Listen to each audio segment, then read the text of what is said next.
We are back in retro mode, meaning we are looking back to look forward as we've done before. We were working on this as a part of our 500 episodes. Once we got to that landmark, we decided to basically masturbate and go back and look at everything that we had done. We're doing that again. The year is 2022 in this retrospective episode. Last time we did this, we went through the 80s and 90s. We ended with William Friedkin's Cruising. Today we begin with State of Grace, Phil Journal's film about New York Hell's Kitchen, Irish American gangs.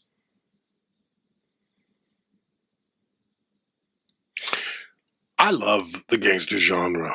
I love it with a passion, and it's one of the I guess it's one of the pillars of cinema. So you go all the way back to silent films, where something, The Hoodlums of Pig Alley or something, which is a D.W. Griffith film.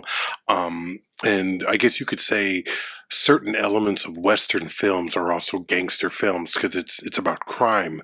But you know what is the essence of these films? They're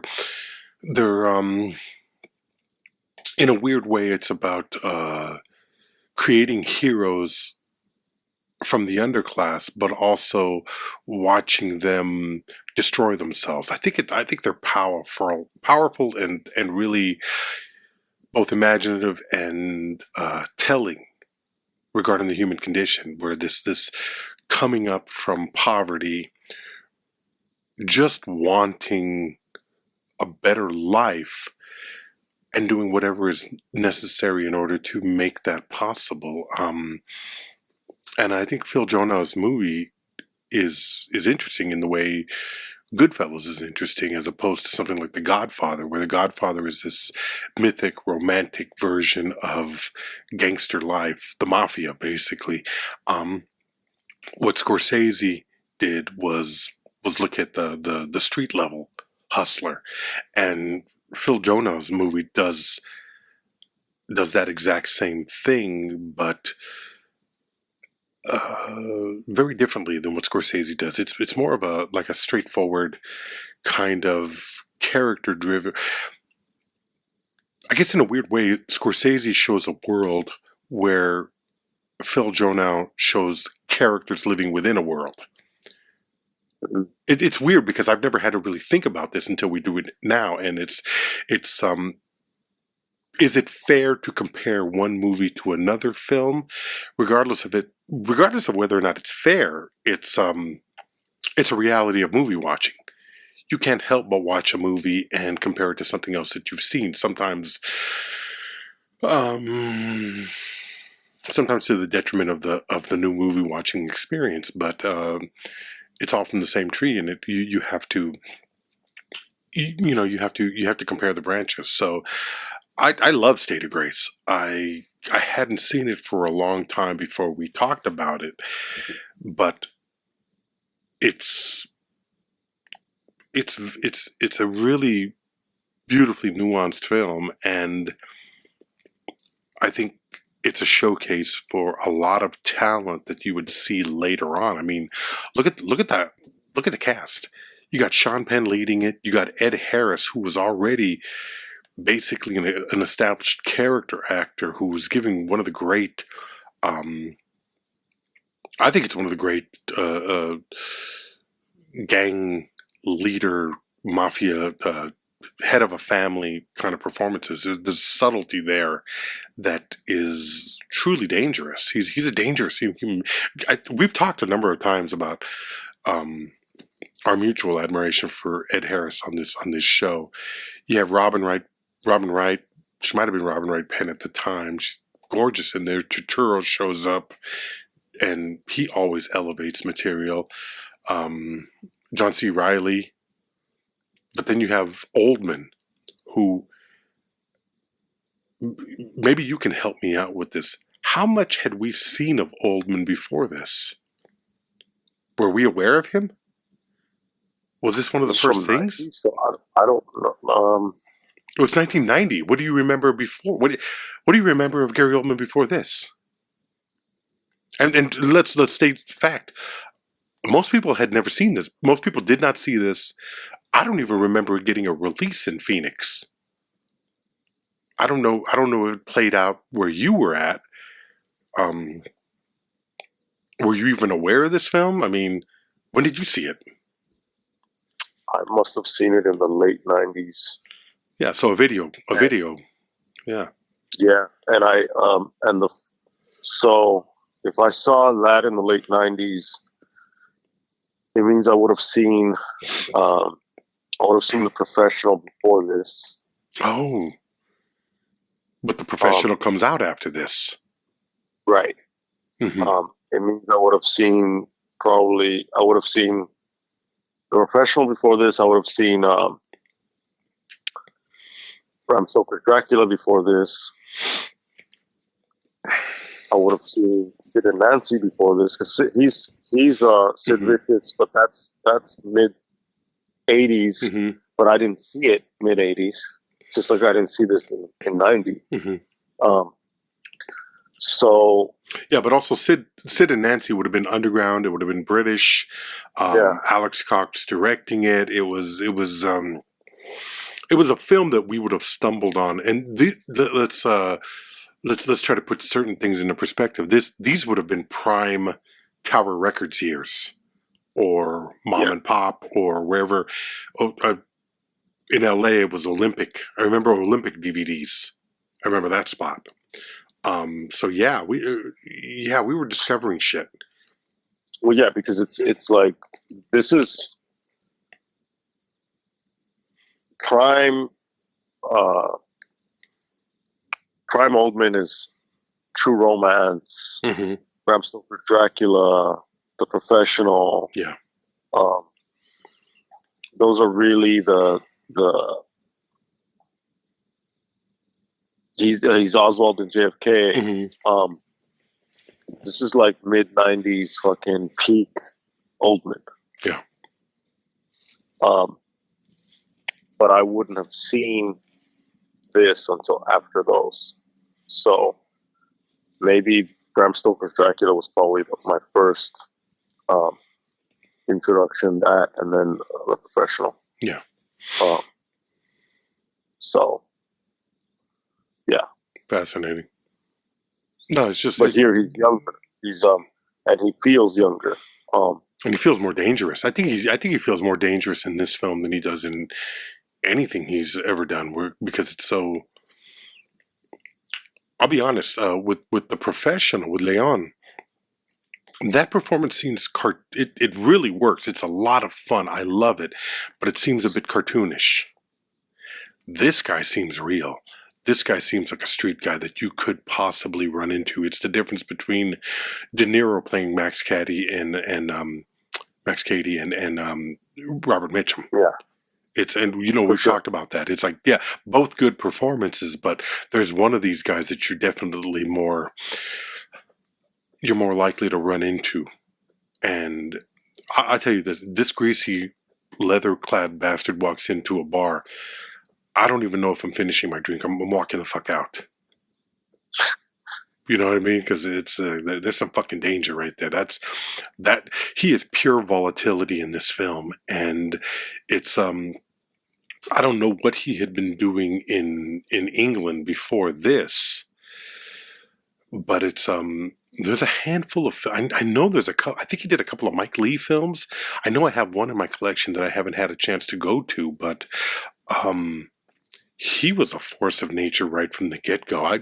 This is sparking a curiosity. Just talking about this is sparking a curiosity that makes me want to go back and find a young Gary Oldman, because it's right now we're at a point where Gary Oldman is damn near close to 70, and that's to me that's fascinating.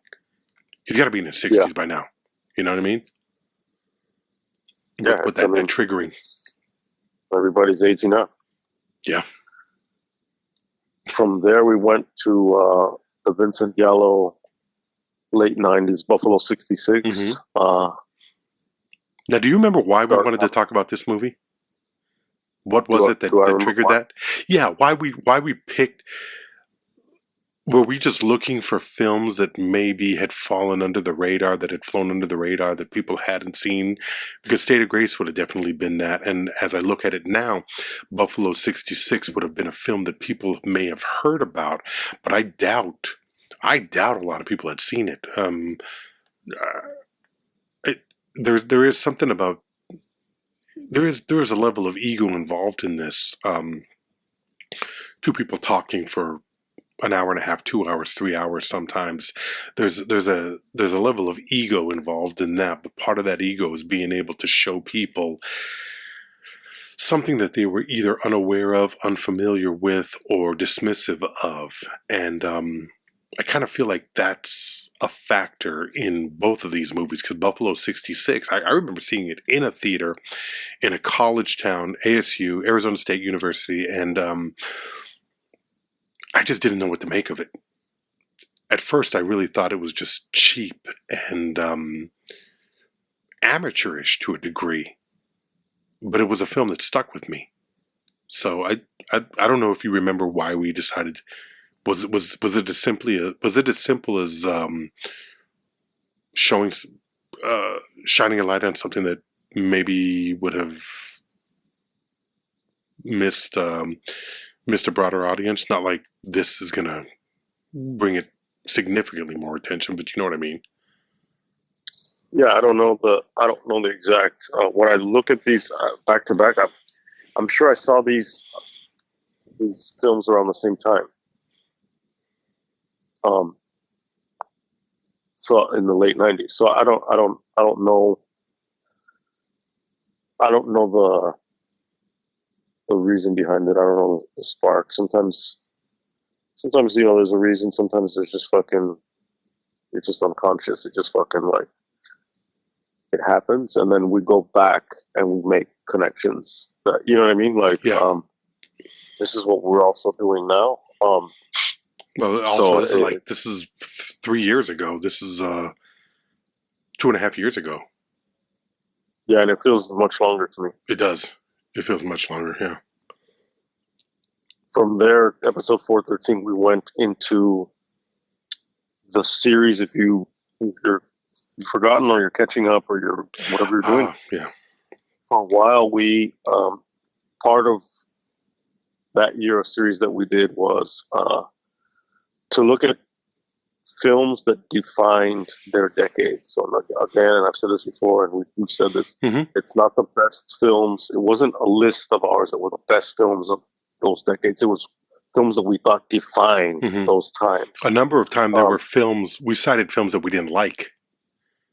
Yeah. Like I remember 1980, a film that I hate. I think my number one film was Rambo: First Blood Part 2. Yeah. Yeah. That was our take on doing something different, but also not just different for different sake, but I think what we feel is important in understanding the power of cinema, popular culture, and the art as a whole. Right. So we had gone through the history of cinema by decade, and we were already we arrived in November of 2022 at the 2000s. And so the way we did it was each of us made a list of our top 10 films that define the decade, and we went from 10 in a countdown to 1.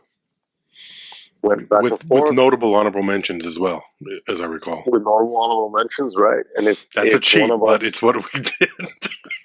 Well, I mean, I think it's a good way of like touching on shit that like, yeah, otherwise it just gets lost, you know. Yeah.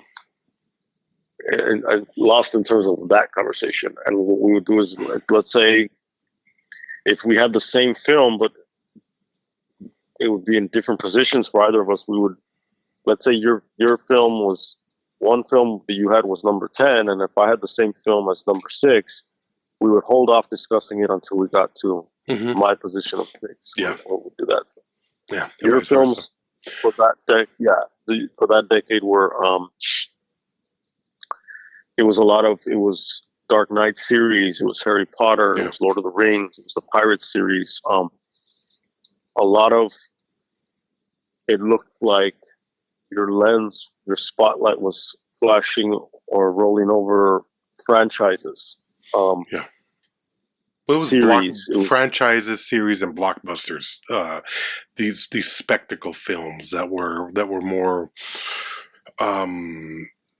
They were explosive. They were explosion films. Yeah. and really looking at an examination of the decade in film and Mhm. where Hollywood was, and that would break out into culture in terms Mhm. of like something like Brokeback Mountain, or I think you put Jackass as your number one, I think I did. which is interesting, or the Crash film from hmm 2004. But it was also a predictor of the birth of something. So the into the two. So you're going all the way up until 2009. Basically, you have the creation of YouTube, and now you have a platform for people to get information and expression out there. And a lot of times, that expression is um, physical abuse, self abuse, and it was really telling, I thought, in that people were sacrificing their bodies in order to get views and establish themselves as stars, which is I think both troubling, and it's troubling because what it says about society, but it's also troubling in that it, in my opinion, diminishes the art. It embraces stupidity. Yeah. I mean, there are parallels to Evel Knievel. There are hmm parallels to pornography. There are parallels to professional wrestling. There, without the machinery of an industry to Yeah. to really promote. We didn't. Yeah. That's huh? I was going to say, we didn't, neither of us put the Kim Kardashian tape on their list, did we? Did we? I Now that I think about it, um we probably should have. I had it. I had it on one of the honorable Okay, mentions. yeah. As long as we mentioned it, yeah. Um, I had it on one of the honorable mentions, and I'd have to go back and find that because I had already. I was kind of in that mindset when I did the Zapruder film for the '60s, the Rodney hmm King for the '90s, for the 2000s. Yeah, I'd have to. I imagine that I put it in the honorable mentions for that particular year, and I don't have that one in front of me. I have the 2010s one in front of me, which is the next one that we would basically that we would do. Actually, I just scanned through it.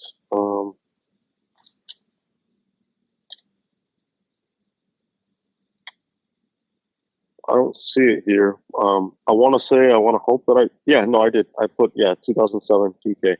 hmm And it was next to Bum Fights, Oh my God, which yeah. was, which, which was like, parallel to what you're already talking about. So yeah, for sure. hmm In a weird way, it was the democratization. Or was Yes. that a problem with the pronunciation of that word? The Democratization, yeah. democratization of the medium and the creation, the invention of cheap high definition, well, cheap cameras, cheap video cameras, and then into high definition cameras, has really kind of liberated the the forum and being able to. I mean, you get a lot of interesting shit. You get a lot of shit, but it just means the diamonds are buried a little bit deeper, and you gotta search. There are some good Well, things yeah. being created. I think whoever that guy did the Florida project, he made a film called Tangerine, which is supposed to be really interesting about transvestite experience in East Hollywood, an area that I knew pretty well growing up, living just outside of Koreatown. Yeah. Yeah. I mean, that's interesting because, right. I mean, like in Kim Kardashian, that's an interesting thing to go back to, because this is all retrospective. Everything is fucking looking back. And one of the earliest episodes that we did together was on, or we did a 2-part, and it was on pornography. And, this democratization, fucking, look at Vivid, huge porn company with like these 90s stars, starlets or whatever. And you have Gonzo, some category of porn, Gonzo porn, that goes like basically is people with camcorders, the beginnings of reality TV, fucking Blair Witch, you know what I mean? Like that found footage type of shit. I think Kim Kardashian's sex tape got leaked. I think it got leaked and distributed. It got leaked to and distributed by Vivid. It was either Vivid or Evil Angel. I can't remember which one, but I think Vivid would have more money. Yeah. And then ultimately that becomes like OnlyFans and other shit.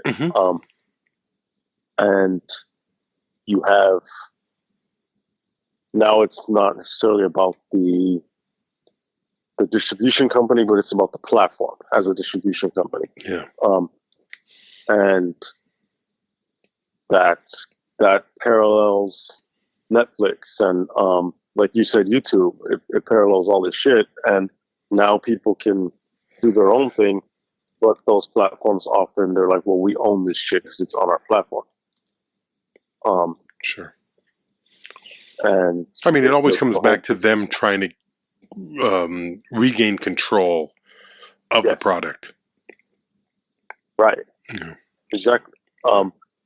Whereas my list was more a decade in politics directly. So An Inconvenient Truth, When the Levees Broke, which was the Spike Lee, Hurricane Katrina. I did include The Matrix because I would often like pull from maybe a year or two from the previous or future decade or whatever. Dark Knight, which you had the Dark Knight series in there, which that touches on terrorism, domestic terrorism. I had the Dark Knight in there. Bowling for Columbine as a made in the 2000s, but call back to late 90s, but also going into the future, because we're still in that moment. We will never be out of that moment. Let's be honest. Right. Fahrenheit 9/11. My number one was Team America: World Police. God damn. Okay, I don't remember that, but there's a part of me that's even surprised you ever saw that. Wow. I that was my pick. That was like the 2000s George W. Bush, like which now we can think of that as like not necessarily with fondness, but like a loss, maybe a kind of compare. Yeah. If you compare, we have Dick Cheney, who was so big on fucking the unitary executive theory of consolidation of power under the president in those times, for this last election, was endorsing Kamala Harris against Trump. Yeah. And it's just kind of like, wow, this is fucking nuts that like the swing has gone that far. Yeah. We're living in a fucking bizarro world. Yeah. Yeah. Where Team America World Police is looking at V for Vendetta, at the government of V for Vendetta, and being like, no, this is not right. So it was, gun violence, geopolitics, terrorism, domestic terrorism, climate change, and all of this is happening while people are like, oh, let me become famous, That's kind of That's the tone. From there, we went into. You did a solo episode on Martin Scorsese's 80th birthday. Yeah, that was in 2022. That was in 2022. Wow. So that was that was after. Holy shit! That was after The Irishman, but right before Killers of the Flower Moon. Yeah. So it was that moment when we weren't sure what we were going to get from Martin Scorsese. And at 80 years old, the man is still working, making films. But I remember that episode being something of a definitely a love fest and an ass-kissing fest towards what I consider one of the greatest filmmakers of all time, and probably, in my opinion, definitely the greatest living American filmmaker. But just this coming to terms with the fact that the number of films are fewer and fewer. The number of films that are possible are fewer and fewer. And it's just, there's a reality of the artist and the business. And to be completely honest, Killers of the Flower Moon might have been the last one. I don't know if he's directing anything right now. But that movie made no money. The Irishman made no money. They didn't clean up at the box office, and really the business itself is becoming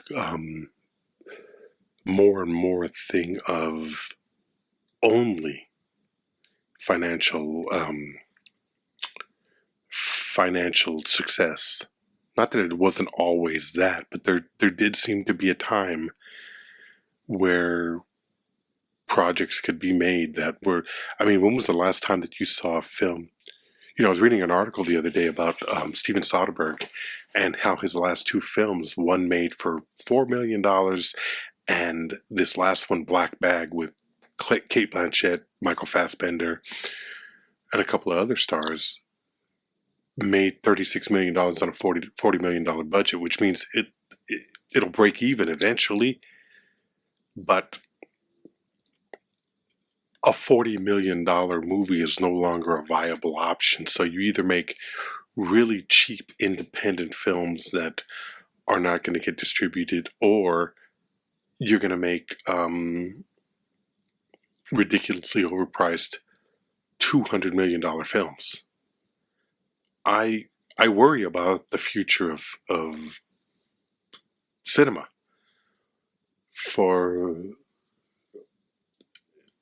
We've finally reached a point where voices are being heard, and the problem is nobody wants to fund these pictures any longer because the stories aren't big enough.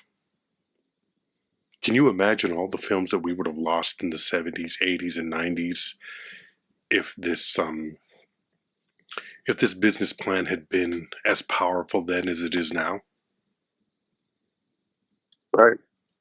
That's it's hard to It's hard to envision a different past, and how that would a different path or past. Either way, both. Yeah.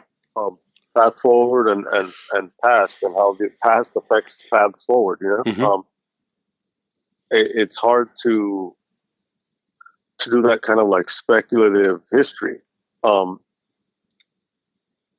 And people are always trying to game out what the future is by looking at a variety of different kind of like scenarios, or they say, well, if this happened, then, you know, people tend to have like, we do that. We say, well, I'm going to save for this rainy day, or I'm going to do this, or I'm going to do that, or, Mm-hmm. And there's always going to be that exception. So you have like, well, look, this guy lived this way. You know, Danny, I don't know when I mentioned it, but at some point, Danny Fields talking about Jim Morrison, he's like, you live like Jim Morrison, you die like Jim Morrison, right? Then you have the story, anecdotes about someone saying, well, my grandpa drank all this whiskey every fucking day. He drank this much whiskey and he smoked these many cigarettes and he lived to be 2,000 years old. And whatever. And then if you were to say, well, I'm going to do this, and this, and this, so that I can, there are rich people, wealthy people right now that are doing all these crazy protocols to not age. You can go back and say, well, film is a series of this, and then this is the response to it, and that, and that. So had you taken out this piece, you would have never gotten to that. We don't fucking know. Like, no one knows. No one knows because it's so complicated and it's such a network of like variables and effects. And that's what makes looking back so interesting, is that we connect the dots in a way that they sound like they're coherent.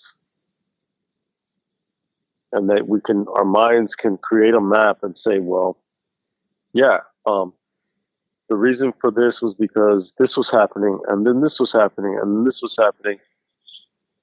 But while all of these different pieces are happening, they may or may not be aware that the other pieces are happening, and that all these things are.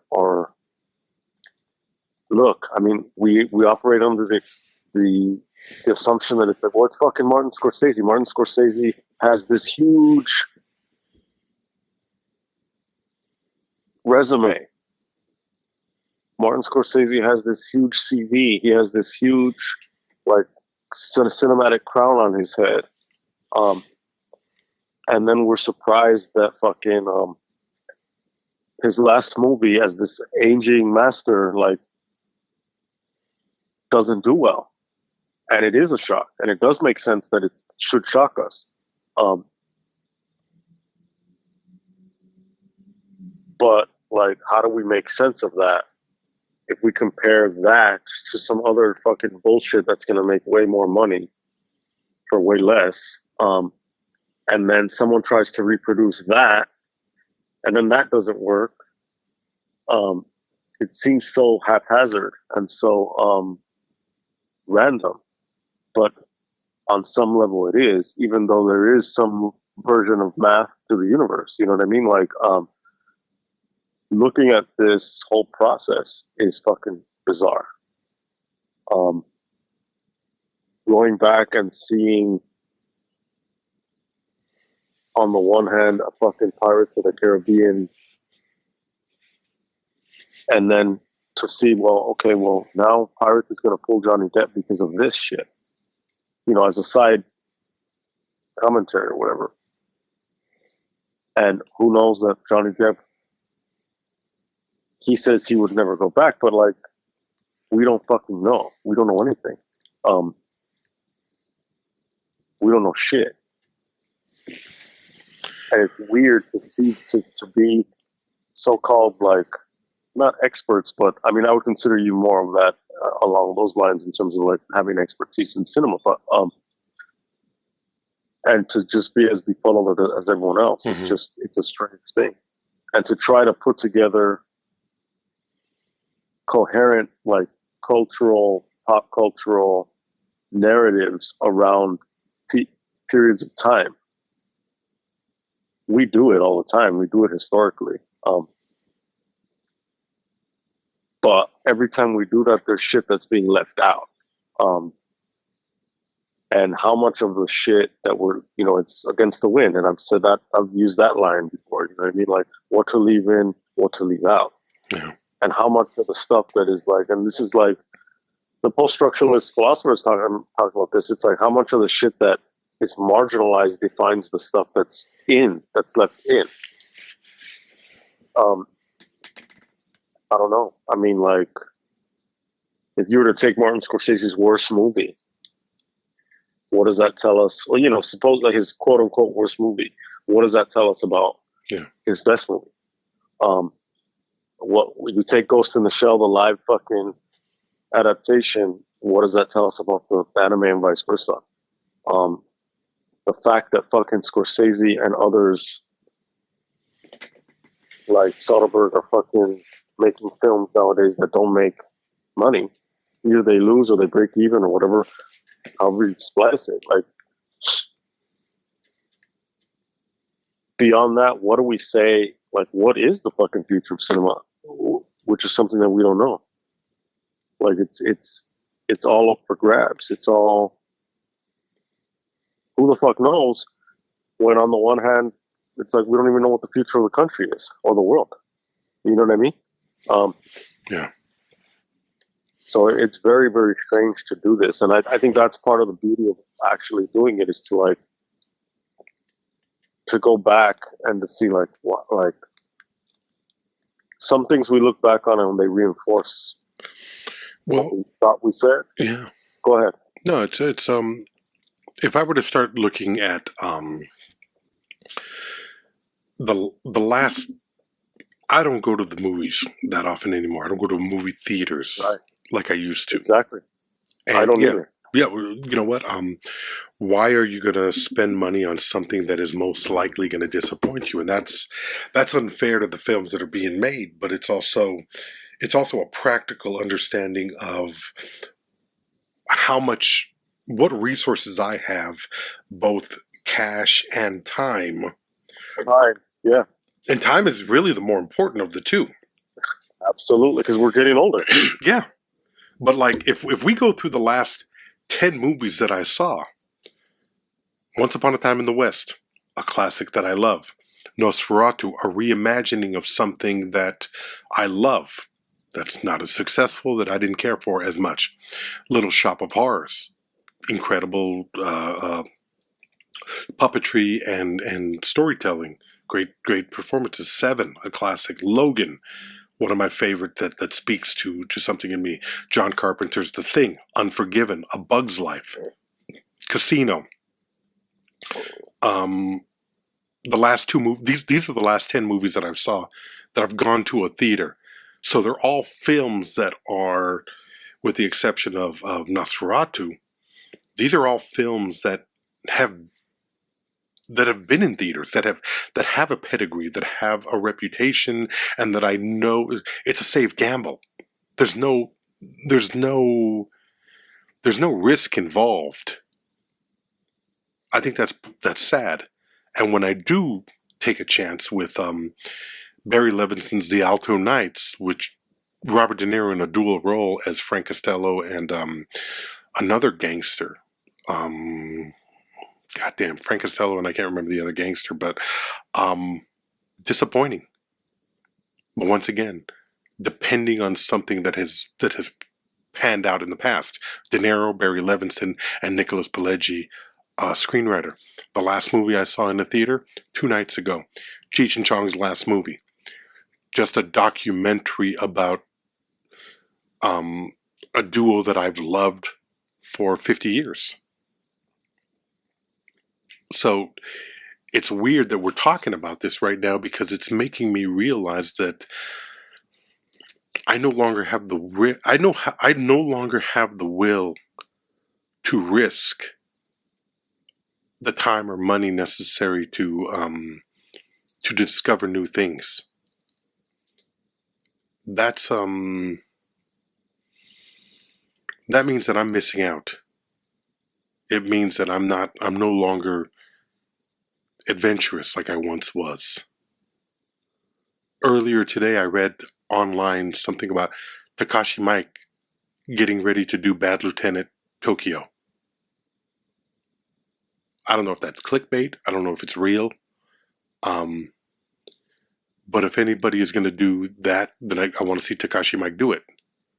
You know what I mean? If it has to get done, yeah. Takashi Miike is the guy. As with, if they were going to do another Bad Lieutenant movie, Nick Cage and Werner Herzog were the two guys to do it. Yeah. You know, I mean, I don't want to see. I don't want to see fucking Chris Columbus or whoever else is. I don't want to see Quentin Tarantino's Bad Lieutenant. Right. You know what I mean? So it's just, it's, but even that, what does that say? Going back to something that is reliable, that is dependable, that I think is, that's going to pay out. Whether good or bad, it's going to be interesting. And I can't say that about the majority of films that are in theaters right now. If I went onto the Harkins or AMC website to see, let's say I wanted to go see a movie right now, I bet you I'd be hard pressed to be able to find a movie that is worth me getting up, getting dressed, driving over, paying the ticket and going to see. For sure. Yeah. And that wasn't the case 10 years ago, 15 years ago. Right now, I'm looking. I just did that. I decided to go to. I decided to go to Cinemark, and I typed in, and it's Sinners, which I have heard good things about, and I'm curious. Given that you're a blues fan, I'm curious about that. There's The Accountant, Thunderbolts, Minecraft. No, The Accountant 2, Thunderbolts. The Accountant 2, yeah. Which I have no idea what that is. Until Dawn. I don't even know what Until Dawn. Yeah. Kings? Disney's. Huh? What's King? Kings what? Oh, Alto Kings. The King of Kings. Oh, the King of Kings. Yeah, that's Jesus. Okay. The Amateur, Disney Snow White, Sacramento, Captain America: Brave New World.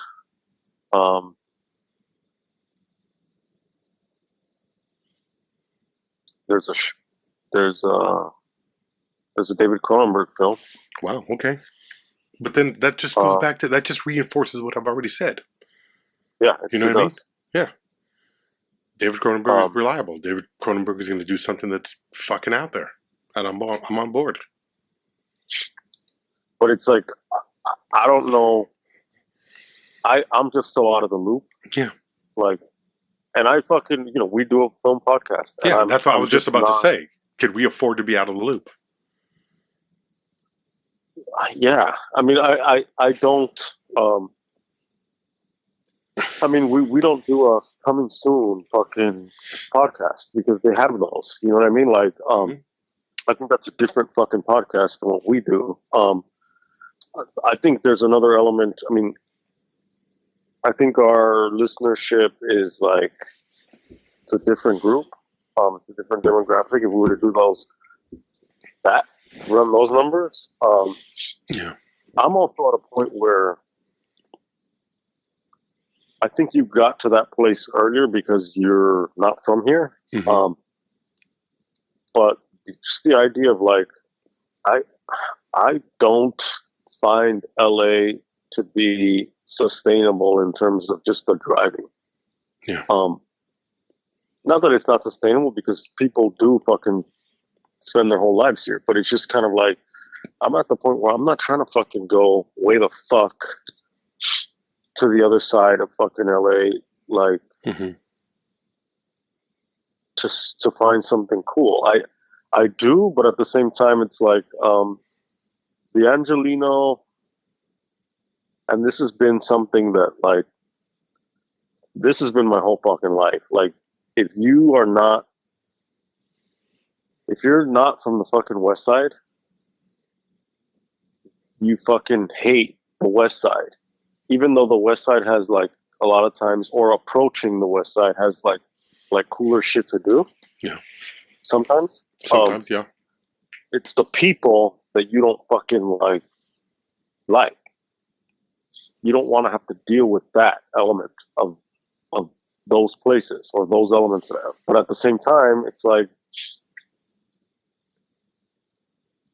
maybe you like the more down-to-earth aspect of the non-West Side areas in LA, but the places fucking aren't as cool because it's like, maybe it's more working class or there's more whatever, and it's kind of like, well, all you're going to get is like, if you want to go have coffee somewhere, all you're going to get is fucking Starbucks or some other fucking like coffee bean fucking bullshit because the demographic is not such that you're going to have a sustainable, cool fucking coffee shop, so to speak. You know what I mean? So it's not going to happen there. And in order to get to those places, you have to get in your fucking car, and that's a fucking hour to get to that. Like, at best, sometimes to get to that other side of fucking LA, of greater LA. Then there's the fucking parking, which is horrible everywhere, but it's like and then it's fucking expensive, and it's more expensive over there. Versus, like, there is also an element of, like, yeah, there's the nostalgia of going to go see a movie in a theater. But there's also a nostalgia of fucking watching a movie on fucking VHS, which it's not the same, but like, streaming mimics that because you're at home. And so, like, when you get into all that and you're like, this is my fucking, like, my day off, and I'm not trying to spend my day off in traffic when I spend the whole fucking week in traffic, I'm just gonna fucking, like, I'm gonna just stay here on the couch. You know what I mean? Like, or I'm gonna order a pizza, or I'm gonna fucking have a drink and watch this fucking thing. And it becomes more of that. It's been a long time since it seems like it was the 90s when it was like constantly there was like new shit coming out that it was like, oh, that's fucking interesting. Oh, from that person, that has that flavor. Oh, fucking, this is a fucking Fincher movie. And then next week is the fucking latest Soderbergh, and fucking, oh shit, now there's this. And it's also at that period, like, there's still shit that you're discovering. There's new shit. So you can go to the movies consistently, maybe not week in and week out, like maybe like someone like you, but like pretty consistent. Then there's also like, well, my ritual in the 90s of renting movies was I would rent a tried and true fucking shit that we would rent all the fucking time. Rent something maybe I haven't seen that often, but like, and there was also the fucking, or get something that's maybe like now it's out on video or DVD, and then get something completely new that I haven't seen. And so there's this constant like shit. Now it's just kind of like, oh, it's a little bit more half-hearted. Maybe it's just kind of like, oh, what's out? And a lot of times I'd rather just watch, oh, what's the Unabomber documentary, or what's this documentary, and that's built into that is nostalgia too, because it's like, oh, OJ, fucking all this. I remember that whole. I remember that kind of experience. Right. Yeah. So there's a lot there that that goes with Scorsese turning 80, because that's how all this fucking started. And yeah, I went to see Nosferatu as well, and I didn't. Built into that whole experience was just kind of like, yeah, what's the parking? Where's the fucking? You know what I mean? Like, and it sucks, but that's kind of where I think that's where we are, you and I, in terms of just life, and. The last really, when we went to go see The Irishman, that was one of the last times that I felt like it was like something of an event to go to the movies. But why? I think it's because we made it that. It was a combination of that, though. But it's watching what could possibly be the last gathering of the great actors of our generation. Yes, absolutely. And there's also, and then we went and had steak after. You know what I mean? And it was to celebrate. It was also to celebrate your birthday, right? Yeah. I was turning 45, I think. Wow, that's fucking incredible. That's insane. We went there with it was something of let's take advantage of the moment. I'm never going to have an opportunity to celebrate my birth. It was one of the greatest birthdays I've ever had. As simple as that sounds, I'm with a great friend who I value and care about, watching one of the last films of my favorite director, of one of my favorite directors, with my favorite actor, that I carry a certain level of baggage over 30 plus years. It was, for me, it was incredible. It wouldn't be the same for you, but for me, all of the pieces were there,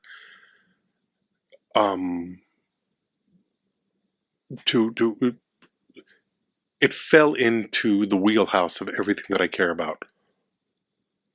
Great filmmaker, great friend, great dinner, and a movie about getting old. I don't know how you could. I couldn't have planned that. Yeah. Yeah. That's everything. And it's weird because I'm kind of like speaking out of both sides of my mouth almost, because on one hand I'm talking about how like, oh, that was such an event and it was so like special and blah blah, right? But at the same time, we're longing for a time when it was normal to just go to the movies, which is not an event. It's just normal. You just go to the movies. But at the same time, maybe it is. It's like, it's a ritual. It's like a weekly fucking ritual that is in itself something special, that you're looking forward to, as often, or as, let's say you go, even if you go once a month, there's something to see and you're like, well, what's coming out? What's this guy going to come out with? What's this? What's that? Yeah. And the process of going might be like something that's normal, but it's like every time you go, it's something new. Or it's something that, like, even if it's not, like, nowadays you're going to see old shit. And when you and I went to go see Fight Club, this screening of it, it's kind of like, oh shit, we're going to go see Fight Club. And we will always remember the kid next to us who was with his dad, who was like, what the fuck, when it's revealed that twist. And that's something that we're always going to have, because like we didn't have that after we had it. No. You can only live it vicariously through somebody else, and it's a thrill, and it's a validation of something. It's like, I'm not the only one. There are other people out there that are moved in a way, and they get this, and it's like, you can only have that in so many situations. I've taken my nephew to see The Goonies, John Carpenter's They Live, Unforgiven. I took him to see Casino and Heat. And I guess there was at a certain point where there was a disappointment in me, because I said, he's not reacting to this the way I reacted. But that's fucking short-sighted and simple-minded and unrealistic. Number one, he doesn't love movies the way I do. Number two, he doesn't have the build-up of a Robert De Niro, Al Pacino on screen coming together. Watching Unforgiven, he doesn't understand the power of Clint Eastwood. He doesn't have Dirty Harry, Pale Rider, The Outlaw Josie Wales, Hang 'em High. He has nothing informing what he's watching.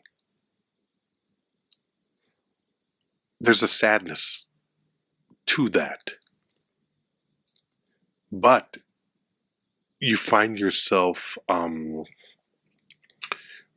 rejuvenated and re-energized when you watch it, when you're in a movie watching. As much as I loved watching Fight Club,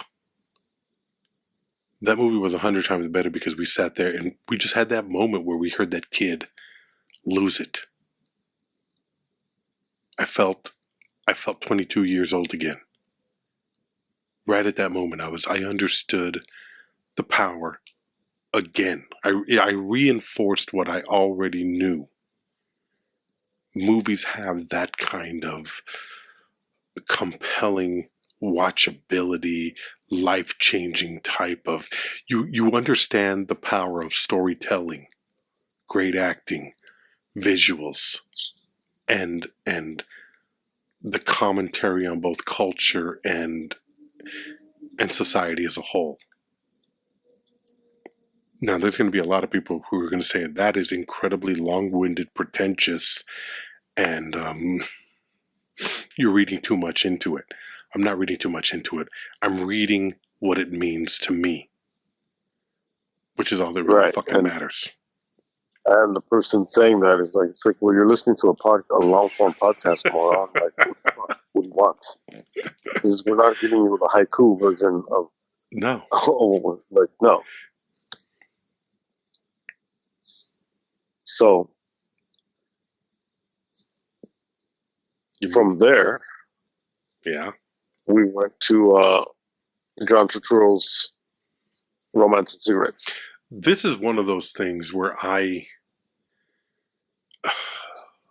really worry when we do this kind of an episode, because I'm recommending something to you that you've never seen.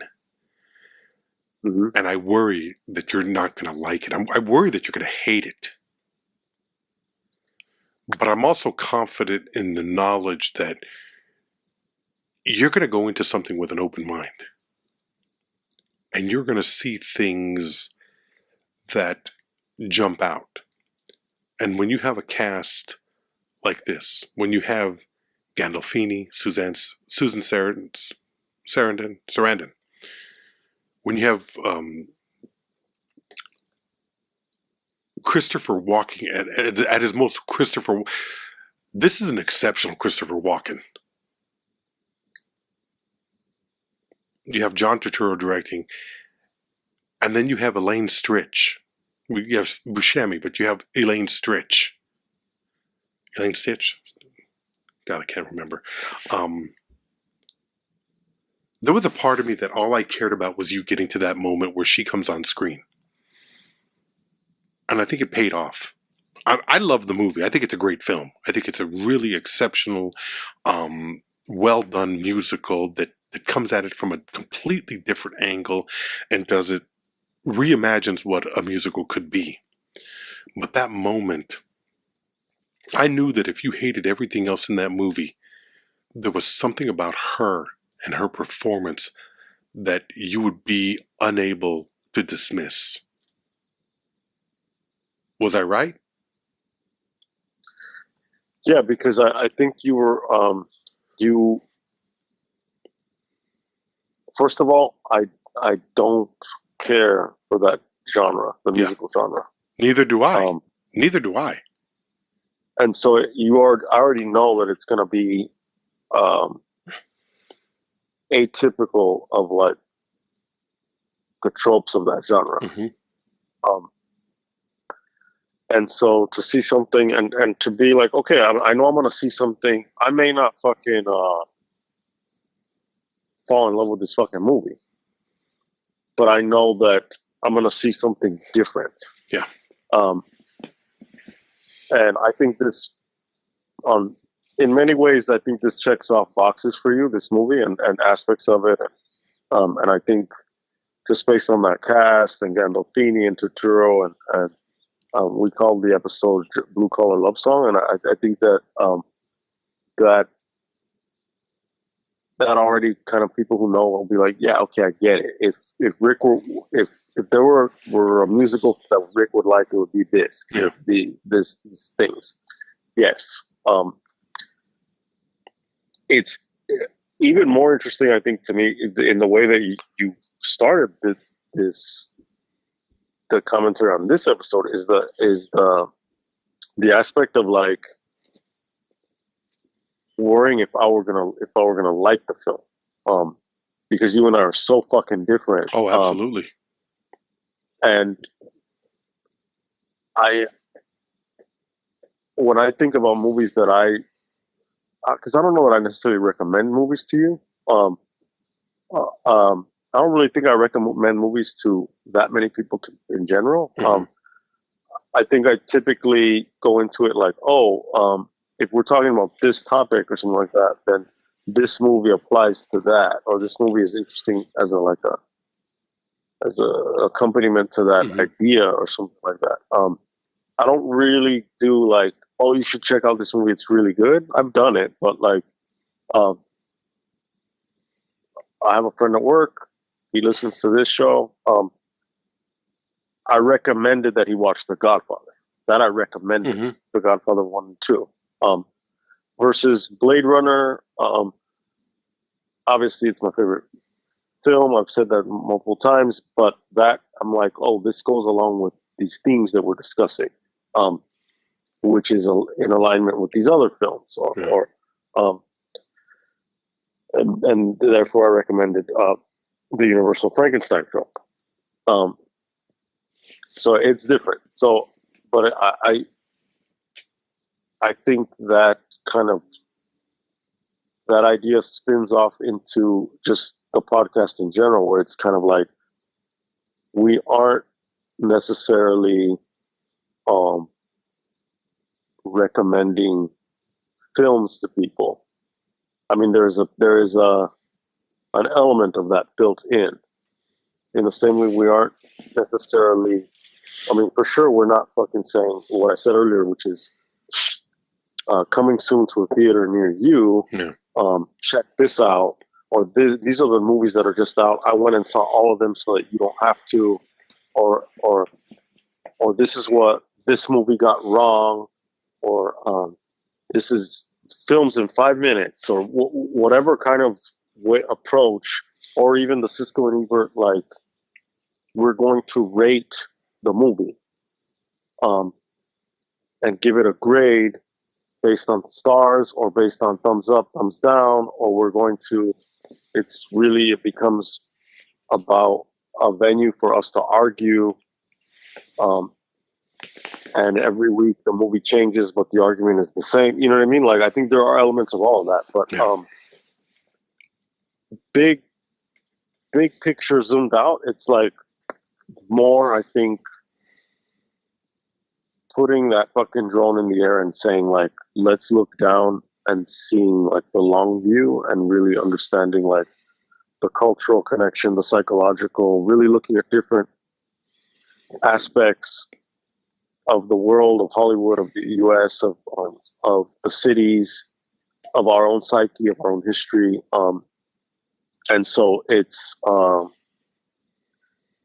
interesting to have that, like, on the one level to say, like, I wonder if people are going to like this movie, or I wonder if this guy's going to like this movie, but also, like,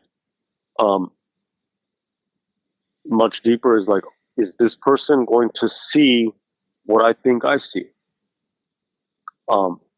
Is this person going to draw the conclusions that I draw, or are they going to draw conclusions at all? Maybe they're different ones. Because that's, I think, gets closer to the root of, like, why we think films are important and why we would want people who watch films and experience films to really engage. I think that's what we're really after, is like a form of engagement that's more than just the surface level. Yeah, it was cool. You know what I mean? Like, or I liked it versus I didn't like it. To see these other aspects of it. Earlier, before we started recording, I don't want to get into it because I don't know if you how deeply you want to get into it, but you showed me a picture of something and you said, you sent me a picture and you said, go ahead. That's you could tell it. You started to talk about this old truck, and what you said, it was your grandfather's truck? It was my Tata Ruben's truck. It was my dad's dad. Yeah. This old truck, what is it, a Dodge? It's a 51 Chevy pickup. It was a service vehicle. It was a paint truck. And you started telling me about this truck, and you said, I'm going to make you were like, it's going to take however long it takes, but I'm going to get this truck running. And and you said, this truck, you're like, I'm gonna show you. And then you sent me some 3 photos of the truck, and you're like, tell me if that's not me. Yeah. And I was like, nope, that's you. Yeah. That's sure as hell is you. And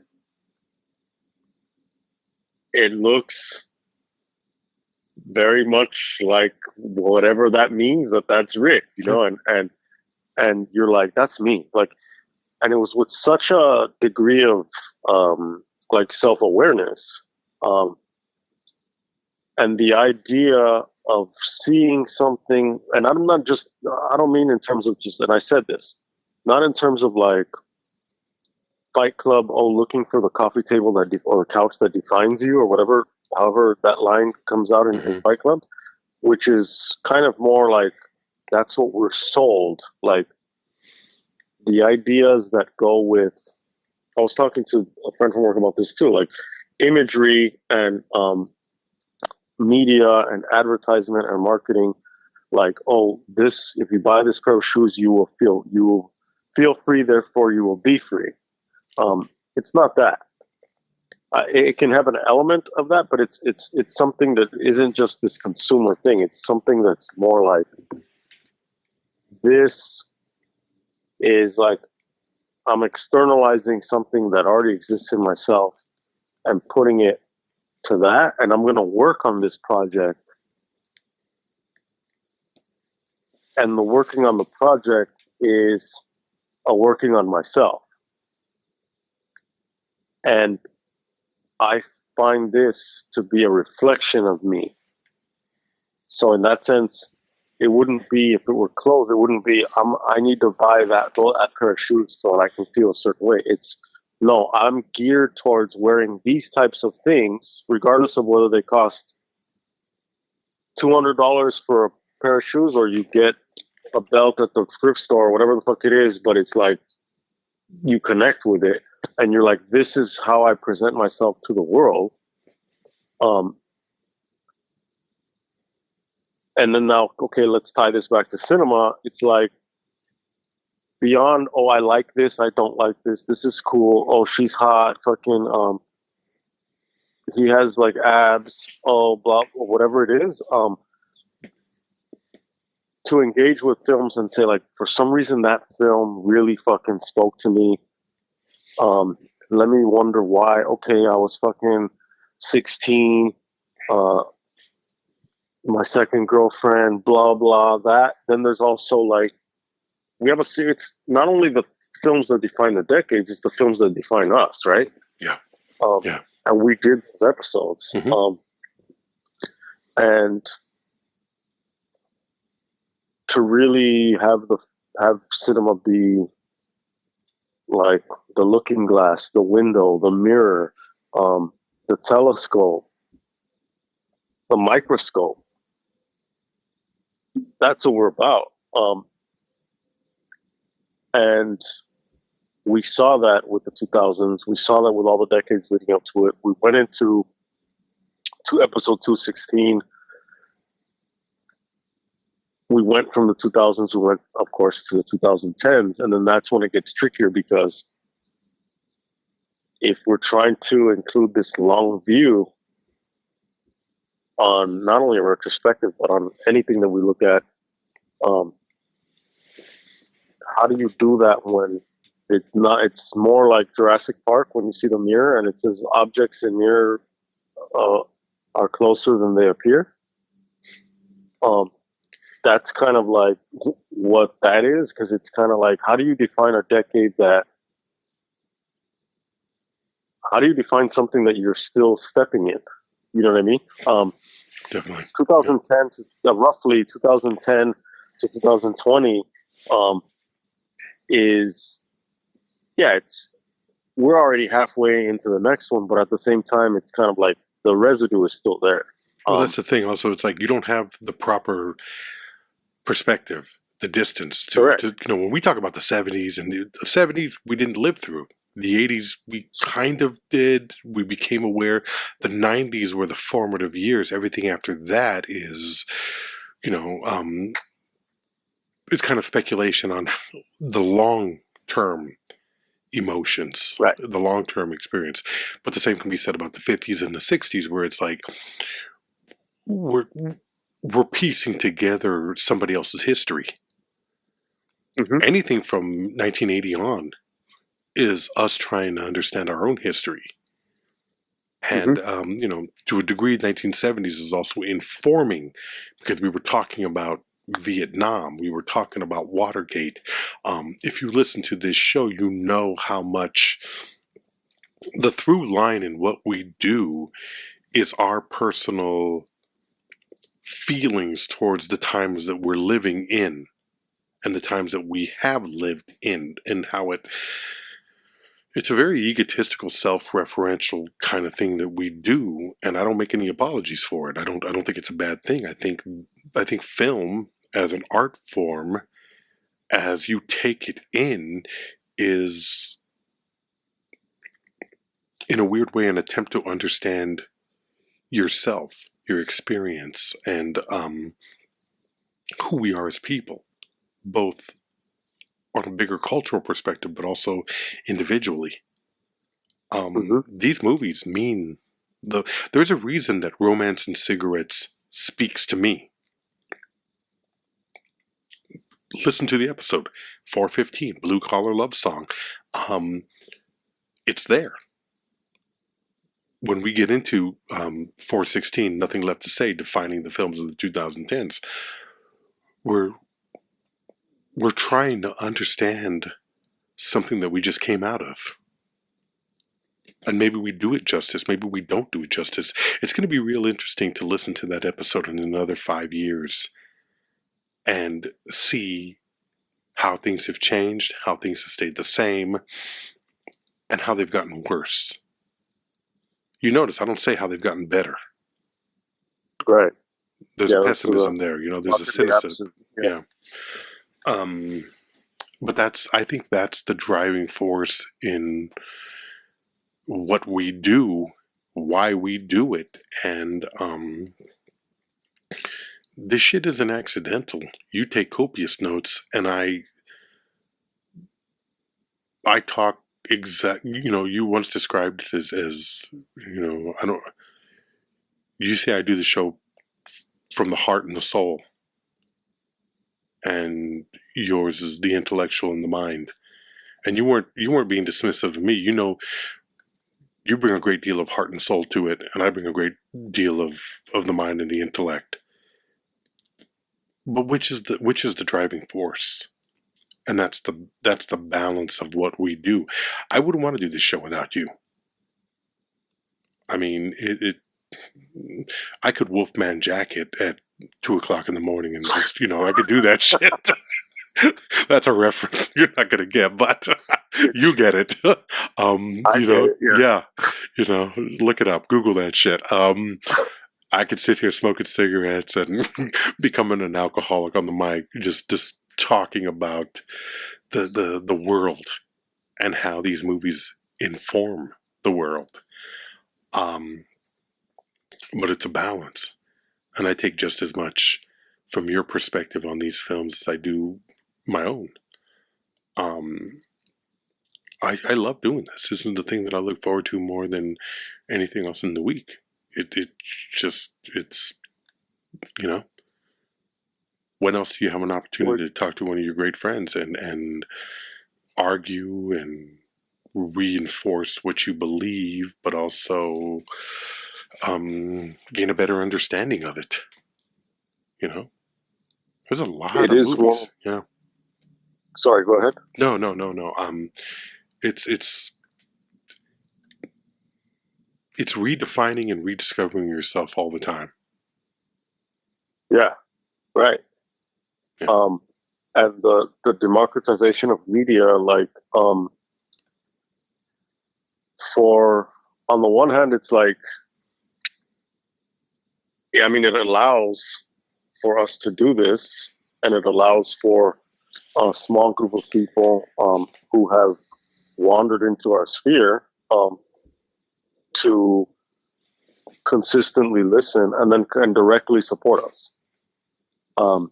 I'm not going to do the plug right now. Don't worry. No, we haven't even said what the films were of the 2010s. Right. Yeah. We got into the episode. I just mean, that would have been a perfect opportunity to be like, that's why you guys can support us by visiting. That's where you start shaking the cup. That's when you start shaking the cup. Yeah, exactly. But there are certain things that maybe you want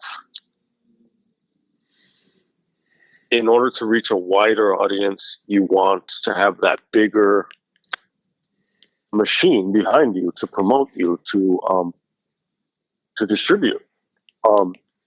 If you're a filmmaker, are you going to want to do something? I mean, maybe because you want, it's the pluses and the minuses. Like, you want to have complete control over your shit. Okay, well, you can make your own movie, you can edit it, you can do everything, you can shoot it on a phone, and you can just put it out on YouTube or on whatever. But maybe only so many people are going to see it, because regardless of how good it is or how whatever it is, maybe it's going to be buried in the algorithm. Maybe it's going to be this, maybe it's going to be that. You're not going to have the budget. You're not going to have the PR. You're not going to have the all that. But you're also not going to have as much control, or you may not even have the opportunity, because who the fuck are you, right? Yeah. That's how it goes. And so, from going from the 2000s and looking at that decade in film and in politics and in culture or whatever, it's interesting to see where we went from the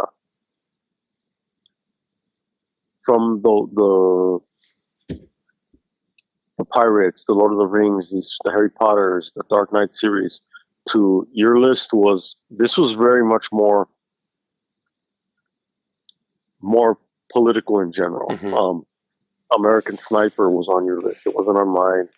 I might have put it on my side shit, but Zero Dark 30, Sicario, The Unknown Known, I Am Not Your Negro, Avengers Endgame was your number one. Wow. Yeah. Yeah. Right. My number 10 was Black Panther.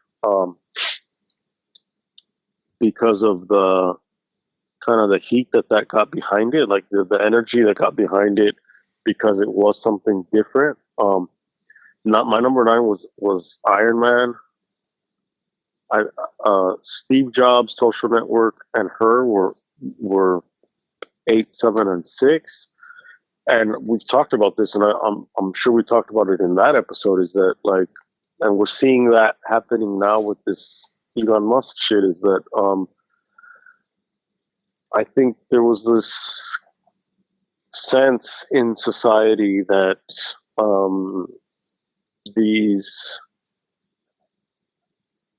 Steve Jobsian kind of these tech billionaire so-called geniuses, not to take away from whatever their shit is, but like it was this fanboyishness that the culture like developed around them,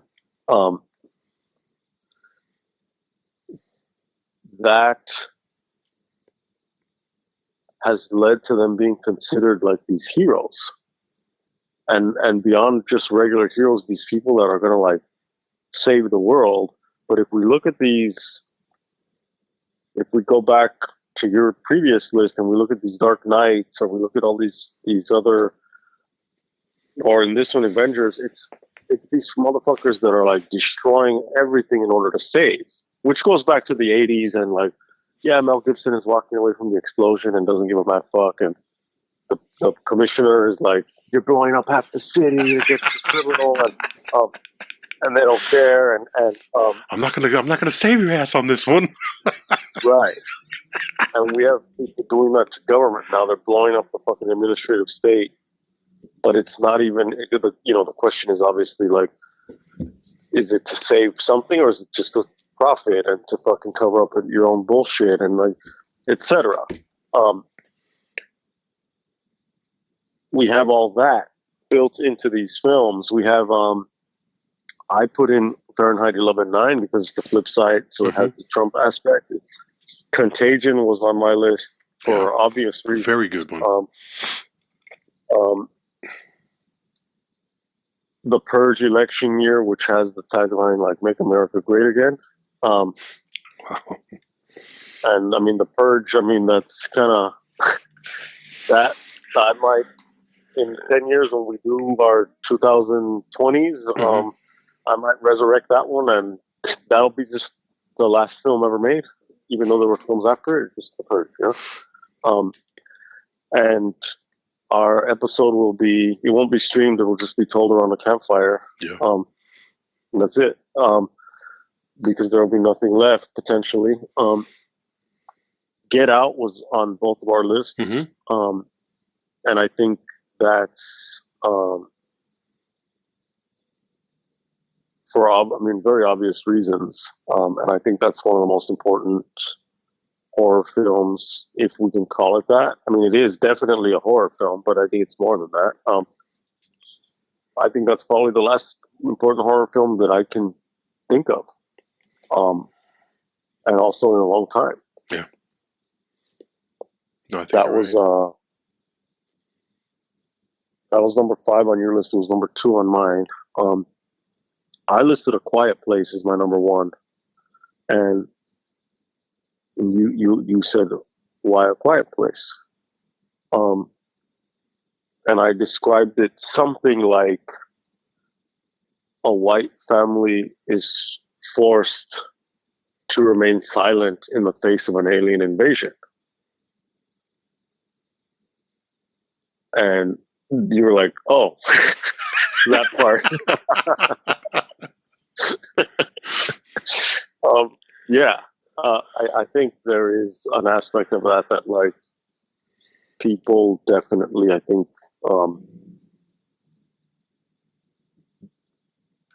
that's for that year particularly, and I mean for that decade and manga and all of that. But there is definitely, I think, still now ramping it up, this idea of like the Alien Enemies Act, and the re-election of Trump. Remember, this is from December of 2022. Yeah. So we don't know what we know now. We thought we had escaped. To a degree, yeah. Yeah.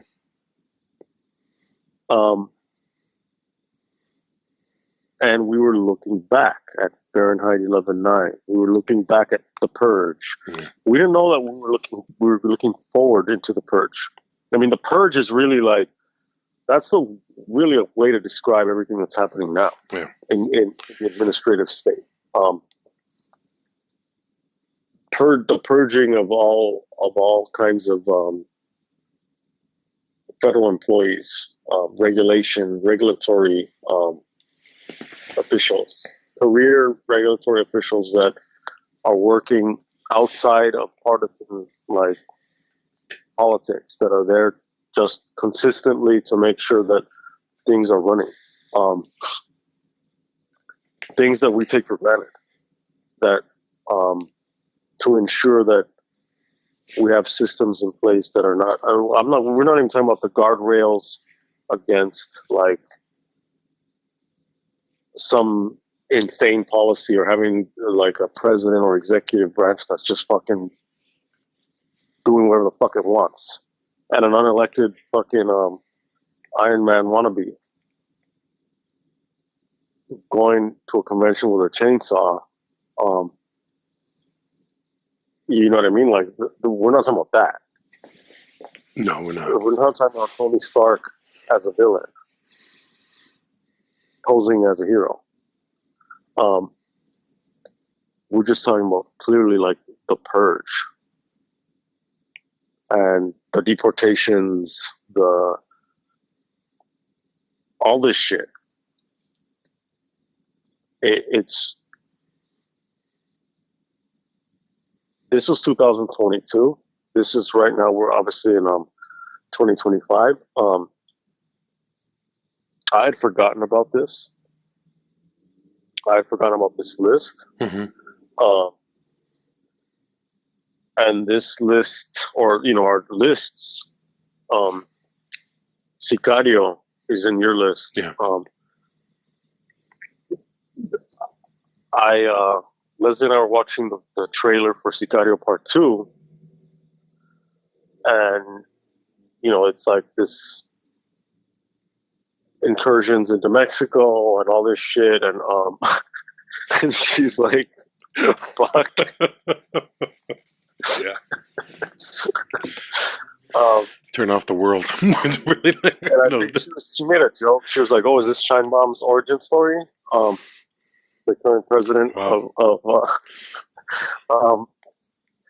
and like, yeah, shit gets a little bit too. It starts to seem a little bit too on the nose when looked at from a certain angle, and Get Out. Get Out is like, obviously the story of Get Out is that story, and it's like, no, escape, get out. But Get Out can just as easily be like currently our administration looking at fucking anyone that doesn't look like it and being like, get the fuck out, or we will kick you out and we'll send you to a prison camp, asshole. Like, get the fuck out. Self-report. Well, it's a lot of, we're going to work on the obvious ones, but we'll get to you. Right. That's the way I see it. Let's get rid of the gangbangers and the criminals and let's get rid of due process, but eventually you're on that list. Right. God damn. And, A Quiet Place is like, there is no quiet place.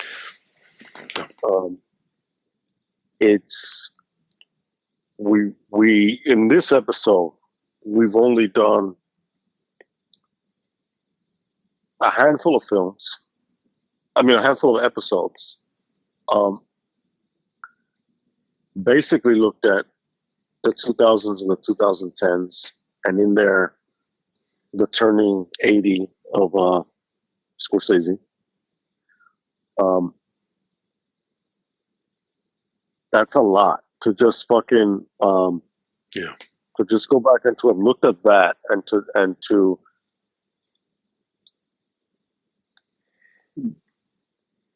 try to process the state of not only Hollywood but the state of the world, and to return to those lists of the 2010s and to try to put ourselves back 3 years earlier or 2 and change earlier, and to go like, fuck, we were ahead of schedule on some stuff. Yeah. We were right on time with other shit. And to not really have known it, it makes me want to start putting together a preliminary list for this decade. And I know it's too early, but I just not really put together a list, but just in my head, just to kind of be like, well, what,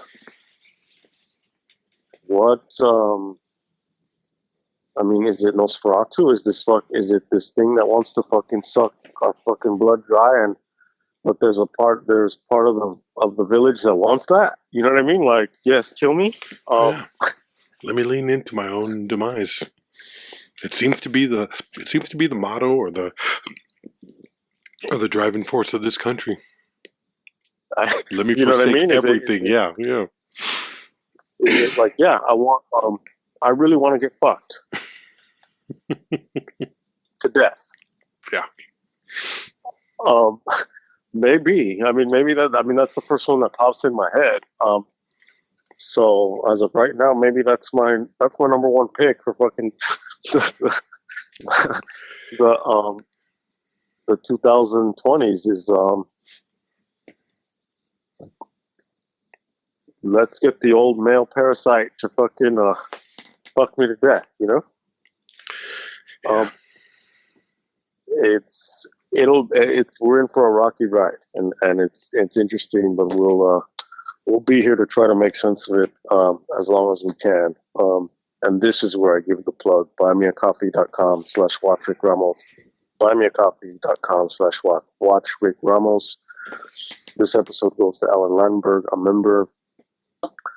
We'll see you next week with more new old shit, more retrospective stuff, more fucked up happenings in both politics and the greater world, in Hollywood and on the screen. Goodbye.